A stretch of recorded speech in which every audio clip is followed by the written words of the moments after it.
दो तीन चार बातें हैं बुनियादी, मनोज जी समझ में आ जाएंगी तो बेहतर रहेगा प्रदेश के लिए, नौजवान के लिए, एक पार्टी के तौर पर, भारतीय जनता पार्टी के लिए राजनीतिक तौर पर, और छवि के तौर पर सरकार के लिए, चारों के लिए बेहतर रहेगा। नहीं मैं कबीरा खड़ा बाजार में मांगे सबकी खैर, ना काहू से दोस्ती ना काहू से बैर।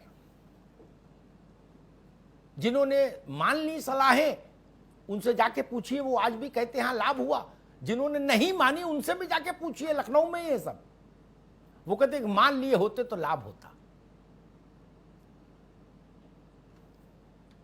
मैं इस बात से सहमत हूं जो हमारे ये सब नौजवान कह रहे हैं, सुप्रीम कोर्ट में एक रिक्वेस्ट लेटर जाना चाहिए, इस पर कोई नुकसान नहीं। सुप्रीम कोर्ट से कहना चाहिए कि लोकहित का विषय है, बहुत समय से लंबित है मामला, हमारे यहां के जो कलाकार अधिकारी हैं वो 2 साल इसको वैसे झुला चुके हैं, धूप में सुखा चुके हैं, अब आप तो दया कर दो, डिलीवर कर देगा ऑर्डर कोर्ट, उसमें कुछ होना नहीं, ऑर्डर ऑलरेडी रिजर्व्ड है, कोई बहस नहीं होनी। लेकिन वो अलग विषय है। क्या मुझे सचिव बेसिक शिक्षा या जो भी होता हो, महानिदेशक, निदेशक बेसिक शिक्षा उत्तर प्रदेश, जो इसका मुखिया हो ब्यूरोक्रेसी में, क्या वो लिखित रूप से गारंटी दे सकते हैं कि 69,000 की पूरी भर्ती जब करेंगे तो एक भी लोचा नहीं होगा? क्या गारंटी दे सकते हैं? और ये गारंटी मनोज मिश्रा को भी देनी होगी, यानी भाजपा को भी देनी होगी। आज नहीं तो कल सुप्रीम कोर्ट का वर्डिक्ट आ जाएगा, 69,000 फ्री हो जाएंगी पद, उसके बाद मुकदमा नहीं होगा, इसकी गारंटी तो दो आज। ये गली गली रास्ता मत तलाशिए, हाईवे से गुजरिए सवालों के बीच से, गारंटी दीजिए आज इस मंच पर। कहिए कि अमिताभ जी फिर कोई ऐसा गड़बड़ी आई तो खाल खींच लेंगे अधिकारियों की, बोल सकते हैं, बोलना चाहिए। दूसरी बात आई, तूफान ने कहा कि नई भर्ती, मैं इनके पक्ष में नहीं, हालांकि बात अलोकप्रिय है, मुझे अपने ही बच्चों के आक्रोश का शिकार होना पड़ेगा जब मैं ये बोल रहा हूं। माफ करिए मुझको मेरे नौजवान दोस्तों, मैं तब तक किसी नई भर्ती के पक्ष में नहीं जब तक कि बेसिक शिक्षा का ढांचा नहीं सुधर जाता। बिल्कुल सही। मैं निपट मूर्खताओं के लिए, लंपटता के लिए फिर एक भर्ती का डब्बा नहीं खोलना चाहता कि फिर आप अपना खेत बेचो, बैंक ड्राफ्ट लगाओ, परीक्षा दो और 3 साल तक अदालत में जूझते रहो, कहीं मेहा को वकील करो कि हरीश साल्वे को वकील करो। मैं नहीं चाहता, मुझे कष्ट होता है जब कोई बाप मुझसे कहता है कि 20,000 रुपया 3 रुपया सैकड़ा पर मैंने उधार लिया है, तब लड़के को इलाहाबाद भेजा है मुकदमा लड़ने के लिए।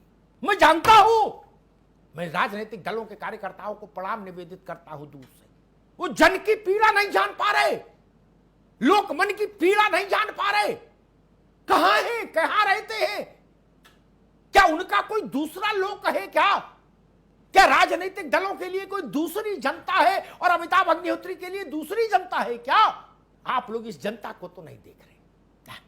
वरना जो पिता मुझसे कह सकता है वो आपसे भी कह सकता है, आपसे क्यों नहीं कहता? ये आप क्यों नहीं सुनते?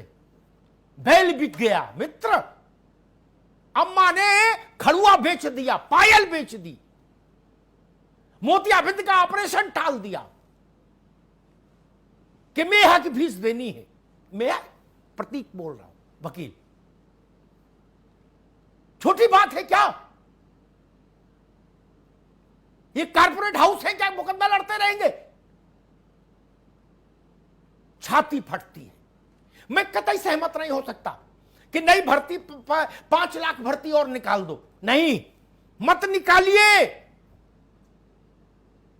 जब तक ये मुझे इत्मीनान ना हो जाए मेरे प्रदेश को यहां के नौजवान को कि एक भी भर्ती लटकेगी नहीं, भटकेगी नहीं, अटकेगी नहीं, उस दिन भर्ती निकलनी चाहिए। कुंवारे रह जाओ, कम दुख की बात है मनोज बाबू। आज शादी हो, कल छुटौती हो जाए, ज्यादा अपमानजनक है। भर्ती नहीं निकली उतनी समस्या नहीं है,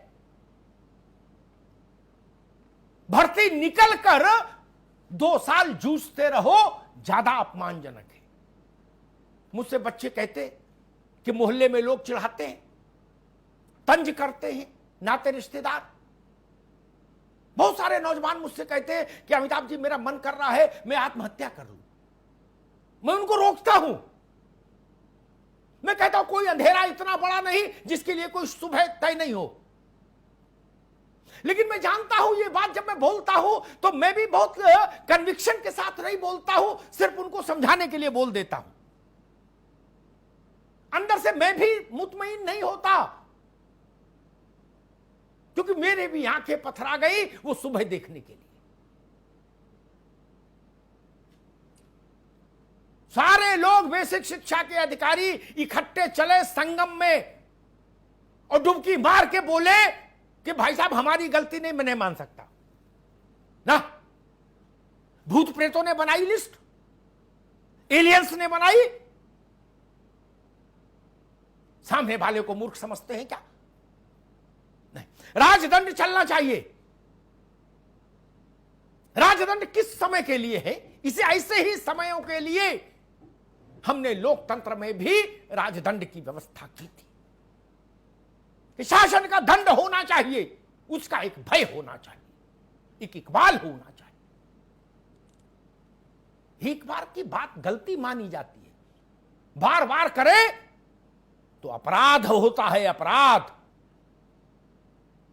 मुझसे कोई कहता है मनोज बाबू कि फला के खिलाफ फला ने लिख दिया है फेसबुक पर, ट्विटर पर,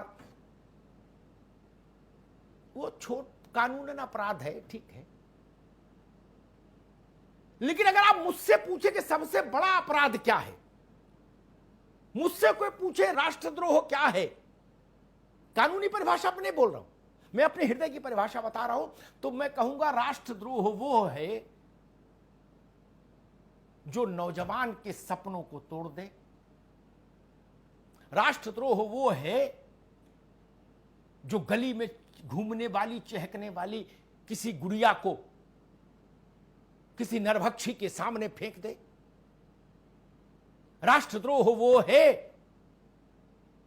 कि किसी बूढ़ी मां को पोस्टमार्टम में अपने लड़के के शव का पोस्टमार्टम कराना हो और 500 रुपए देना पड़ जाए, वो राष्ट्रद्रोह है।